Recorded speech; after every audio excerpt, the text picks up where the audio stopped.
Ko'ngil nimasan o'zi? Dunyomisan dunyolarni jo qilgan? Daryomisan bag'rida daryolar hayqirib oqqan? Dunyoni torga tor, kengga keng etib ko'rsatguvchi ko'ngil nimasan o'zi?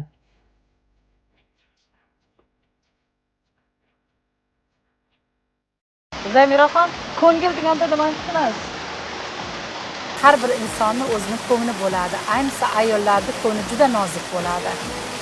Ayolda ko'ngli emas, qalbi og'riydi. Men shunday deb bilaman. Ko'ngil qanaqa ma'noda aytish mumkin?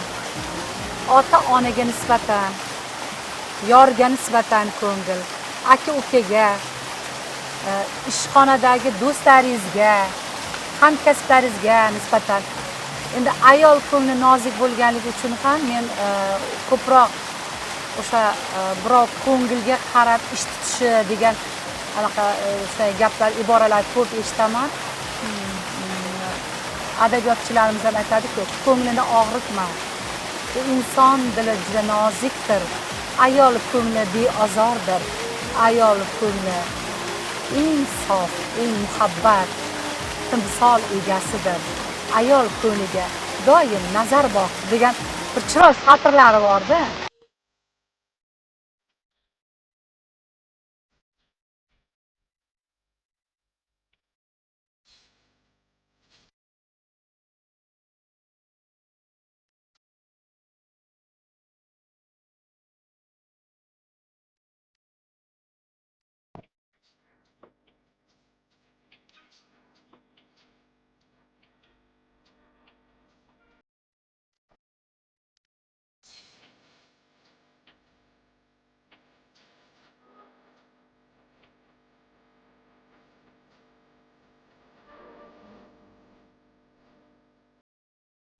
Assalomu alaykum azizlar. Mana ko'ngilga tashrif ko'rsatuvi orqali yana sizlar bilan ko'rishib turibmiz. Bizning maqsadimiz bugun mana shu ko'rsatuvimiz mehmonning qalb kechinmalari va ularning yaratayotgan ishlari bilan sizlarni yaqindan tanishtirish. Maqsadimiz esa bizning suhbatimizni, ko'rsatuvimizni ko'rib, siz faqatgina yaxshiyamki Oynayjahon bor ekan deb qo'ysangiz bo'ldi. Qani bizni ko'rsatuvimiz mehmoni gullar bilan nimalar haqida suhbatlashyaptilar. Biroz toliqqan qalblariga orom berish uchun suhbatimizni boshlaymiz. Assalomu alaykum. Assalomu alaykum. Yaxshimisiz? Charchamayapsizmi ishlar bilan? Rahmat. Zamiraxon, siz gullarga qarab mana qahva ichib, dam olib o'tiribsiz. Gullar sizga nima deyapti? Gullar yanada mehnat qil, yanada ishla. Gullar gapirmaydi-yu, lekin albatta o'sha gullardagi tiriklikni ko'rib, men o'zimdan haligi gullardan men zavq olaman, shavq olaman. Qanaqadir xotirjamlik sezaman. Chunki gullar bilan gaplashgan paytda bu qanaqa ma'nodaki, shu gullar sizning hayotingizda, sizning tirikligingizga qanaqadir bir ishora belgisi. Yashillik bu o'zi eng pozitiv rang hisoblanadi. Bahoriy rang. Hozir yana bahor. Bahor bo'lsa ham, yoz bo'lsa ham, mana shu xona gullari doim insonga qanaqadir bir mehr deymizmi, qanaqadir ilhom bag'ishlaydi deymizmi. Bilmadim, shu gullarga qarab men o'zimga ilhom olaman. Charchoqlarim chiqib ketadi. Yanada o'zimga energiya deydimi, mana bu odamni yanada ishlashga da'vat etadi, yanada undaydi. Yashillik qanaqadir bir nurli hisoblanadi-da men uchun. Faqat yaxshiliklarga qadam. Yaxshiliklarga qadam deb tushunaman. Zamiraxon, mana shu ixtirolar nimalarga asoslangan va qanaqa kasalliklarga davo bo'lar? Shu ishni olib borish davomida o'zim g'oya qildim. Boyaga aytganda gullarga qarab qanaqadir ilhom keladi-yu.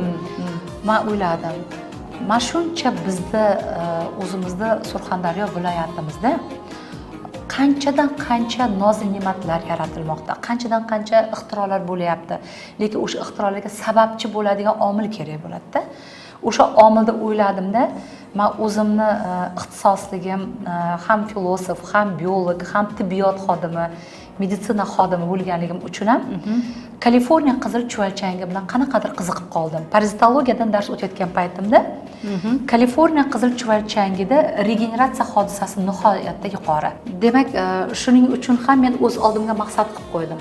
Shu fanni o'tish davri davomida faqatgina dars o'tib qolish emas, faqatgina oliy ta'lim talabalariga ma'ruzani o'qib, amaliy mashg'ulotlarni o'tib qolish emas va o'shalarni olingan barcha bilimlarimizni amaliyotga tatbiq etishni o'yladimda. Prezident huzurida tashkil etilgan O'zbekiston Respublikasi Innovatsion rivojlantirish markazi agentligi tomonidan innovatsion proyektlarni ishlanmalari haqida so'z yuritildi. Bu bizning prezidentimiz tasarruflari, takliflari asosida innovatsion proyekt yaratdik. O'sha barcha fan, ilm ahli innovatsiyada ishtirok etishlarini amalga oshirib bir vaqtda o'zlarini o'sha ishlanmalarni ko'rsatishni yo'lga qo'yish maqsadida o'sha Kaliforniya qizil chuvalchangini o'zidan dori darmon ajratib olishni maqsad qilib qo'ydim. Nega degan savol tug'iladi? Chunki Kaliforniya qizil chuvalchangini o'zida regeneratsiya xususiyati nihoyatda kuchli. Agar o'shani bo'laklarga bo'ladigan bo'lsangiz, yanada tiklanib ketaveradi. O'yladim.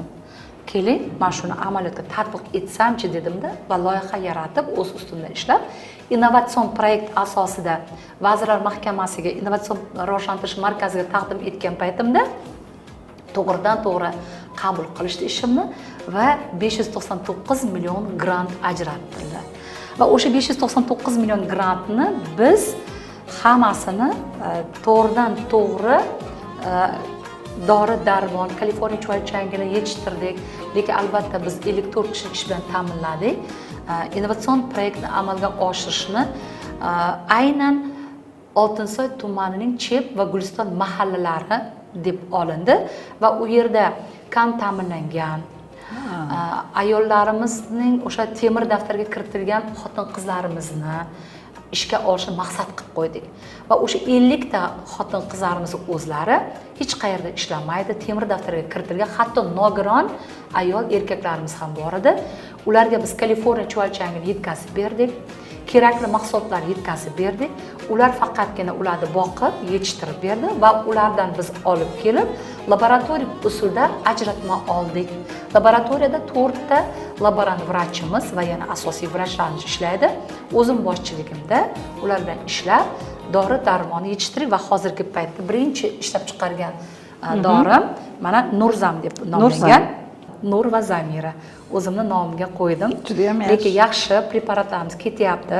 Bundan tashqari ikkinchi preparatimiz mana teri kasalliklar, lishmaniyoz, ya'ni bizda Surxondaryo viloyatida juda avj olgan, ya'ni yomon yara yoki pashaxo'rda deb aytiladi. 6 oydan 1 yilgacha, 1,5 yilgacha davom etadigan kasallik hisoblanadi. Terida bitmaydigan, tuzalmaydigan yara paydo bo'ladi. O'sha yaralarga malham sifatida mana shu mazza yaratdim.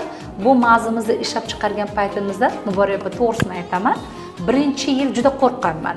Chunki innovatsiya, tekshirish nihoyatda kuchli. Bu pashaxo'rdani, o'sha yomon yarani 11 kunda suvini quritadi. Chunki pashaxo'rda bo'lgan paytda suvlanadi.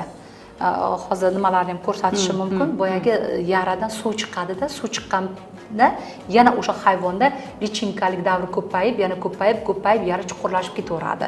O'sha bitta joyda emas, parallelni 2 ta, 3 ta, 4 ta limfa tugunlari bo'ylab chiqib ketaveradi. O'shani oldini olish maqsadida Surxondaryo xalqimizda juda bu yaradan aziyat chekyapti deb mas preparatni ishlab chiqardim. Hozir bizni Oyna jahon orqali ko'rib turgan mana tomoshabinlarimiz ham o'sha ishonchli bo'lishi uchun buni foydasi qanaqa bo'ldi? Shuni tajriba qildinglarmi? Endi shuni foyda zararlari haqida ham biroz qisqagina qilib gapirib o'tsangiz. Albatta bu preparatimiz, bu dori-darmonimiz juda foydali bo'ldi. Birinchi yil ishlab chiqarayotgan paytda 250 dona ishlab chiqardik. 250 dona ishlab chiqarib, buni tajribada biz kalamushlarda, zotdor sichqonlarda va quyonlarda o'tkazganmiz.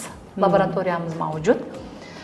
Va o'sha kalamushlarda o'tkazilgan paytda yaxshi samara berganligi uchun keyin odamga qo'llashni tavsiya etib, hozir bu bo'yicha fan doktorligi dissertatsiyamni yo'qlash arafasida turibman.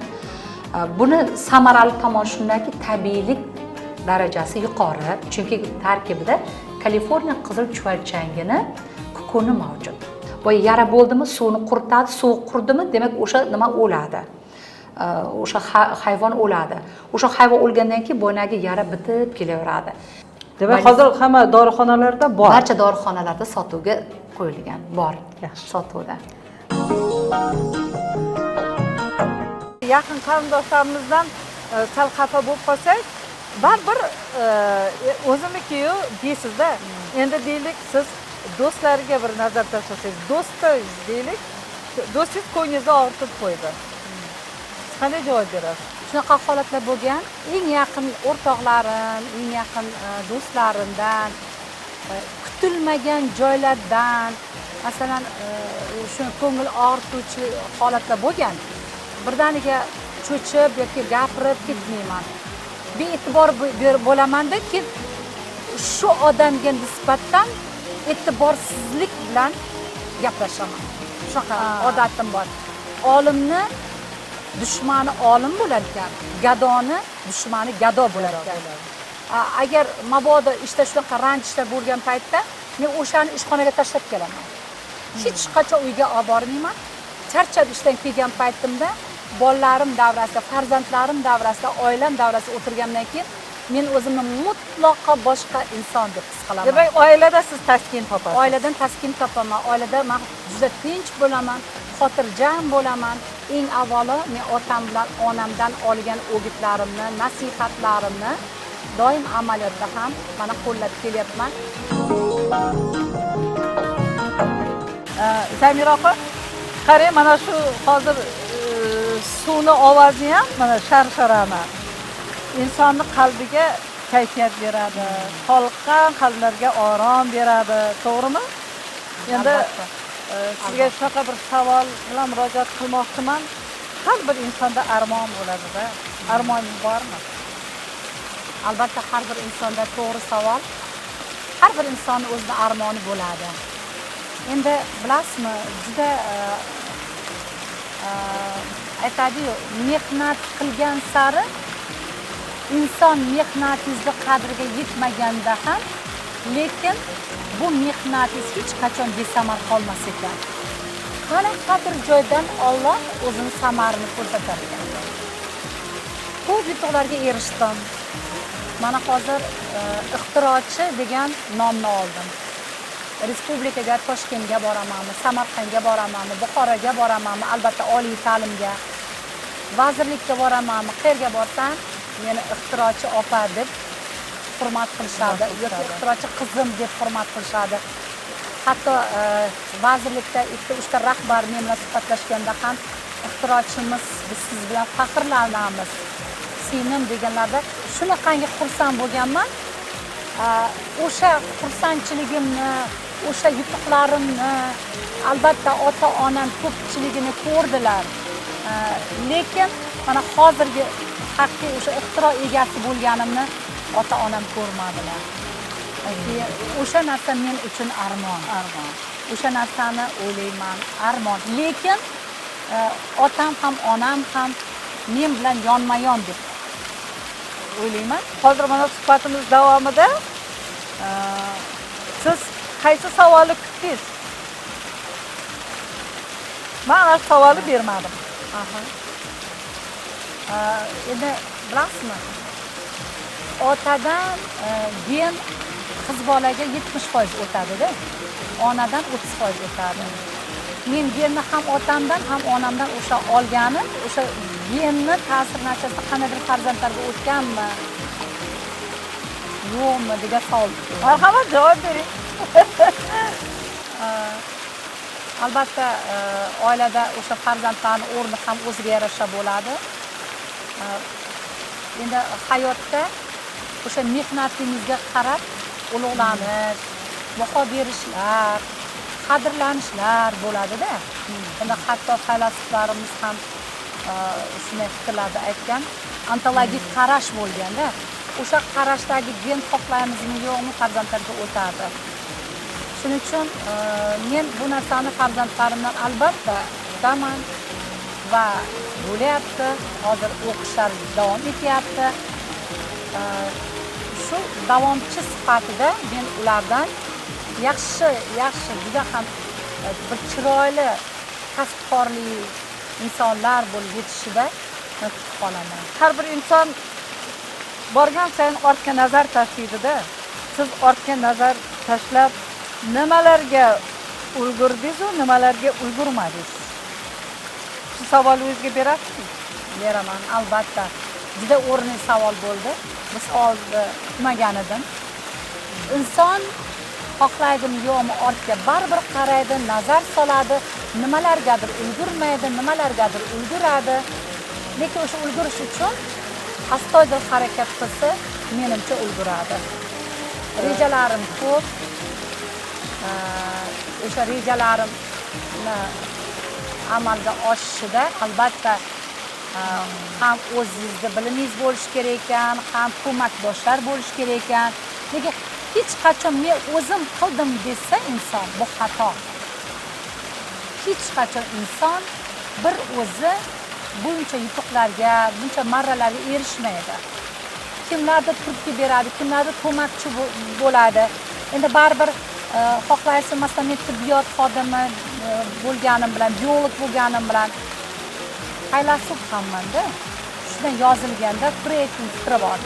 Hech qachon inson marralarga, yuksakliklarga, yutuqlarga, nimalargadir erishganda o'zi emas, atrofdagilar, yondagilar, do'stlar, qavmi qarindoshlar, ota-onani eng katta turtkisi, ota-onani tarbiyasi ko'makdosh bo'lishi kerak ekan. Beshikdan to qabrgacha ilm izla deganda, dadam aytiladi, birinchi turmushga chiqasan, agar turmush o'rtog'ing ruxsat bersa, marhamat, o'qiyvergin dedilar-da. Ko'p ayollarimiz ilmni tanlab, shunaqa holatlar bo'lgan, oilani ikkinchi darajada qo'ygan ayollarimiz ko'p bo'lgan. Oldingi vaqtda, masalan, 80-yil, 85, 90-yillarda shunaqa holatlar bo'lgan. Buni yashirib bo'lmaydi. Ilm yo'lini tanlagan ayollar turmushi kechikkan, shunaqa holatlar bo'lgan. Sizdachi? Menda unaqa holat bo'lmadi. Fan nomzodi olima bo'lmoqchiman deganimda qarshilik ko'rsatmadilar. Lekin oilada past balandliklar bo'lib turadi. Avvalambor otamga, onamga rahmat deyman. Chunki menga to'g'ri yo'lni ko'rsatdilar. Balkim otam mayli qizim ilm yo'lidan ket deganlarda men turmush qurmasdim balkim. Aytib bo'lmaydi. Mana bu ham bitta ko'ngil. Otamni ko'ngillariga qarab ko'nglimda haligi nima deydi, qanaqadir bir turmushga, hayotga, ilmga bo'lgan tashnalik hammasi o'z o'rniga tushganligiga guvohi bo'lganman-da. Menimcha siz juda ham baxtli ayolsiz. Chunki qarang, mana oilada ham baxtli ayolsiz, ishingizda ham. Qarang, mana buni birga bo'lgani albatta yaxshi. Birga ketdi. Lekin juda ko'pchilik savol berdi. Sen qanaqa birga olib borasan? Hatto shunaqa holatlar bo'lgan. Juda ko'p intervyu berganman. Olimalik darajamni so'rashadi, oilani so'ra olmay turishadi. Chunki men ularni tushunaman. Nega oilani so'ramayapsiz deganda, shu masalada biz savol bera olmayapmiz. Chunki ilm qilganlarning ko'plari oilasini uncha gapirishmaydi. Oilani ikkinchi darajada qo'yishadi deganda yo'q deganman. Men oilani birinchi darajaga qo'yganman. Oila, farzand, turmush o'rtoq, qavm qarindosh va to'y hasham bormi, qanaqa holat bo'lishidan qat'iy nazar hammasini birga olib borganman. Agar erkak ayolni nima deydi, o'sha ko'mak bermaganda men bu darajaga erishmas edim deb o'ylayman. Ana endi ikkinchi savolingiz bo'lyapti. Siz yana yo'l olyapsiz, to'g'ri. Men dotsentman, lekin bu degani ilmdan to'xtab qolishim kerak emas. O'sha yaqinda yaratgan preparatimni, boya ko'rganingizdek, o'sha preparatlarni yo'qlash uchun hozir ham doktorlik dissertatsiyasini yo'qlash arafasida turibman. Albatta sizga biz omad tilaymiz. Nasib bo'lsa, qaytib kelganingizdan keyin albatta teletomoshabinlarimiz bilan yana fikrlashamiz, o'rtoqlashamiz. Qalbingizda yana qanaqa bir aytilmagan so'zlaringiz qoldi?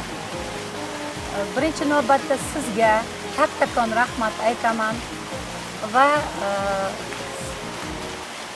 aynan mana shu televideniyaga tushishimda sizni o'sha menga bo'lgan e'tirofingiz, e'tiboringiz va qolaversa shahar hokimiyati, qolaversa viloyat xotin-qizlar qo'mitasiga men kattadan katta rahmatlar aytaman, chunki ayollarni qo'llab-quvvatlangan holatda mana e'tirof etyapsizlar.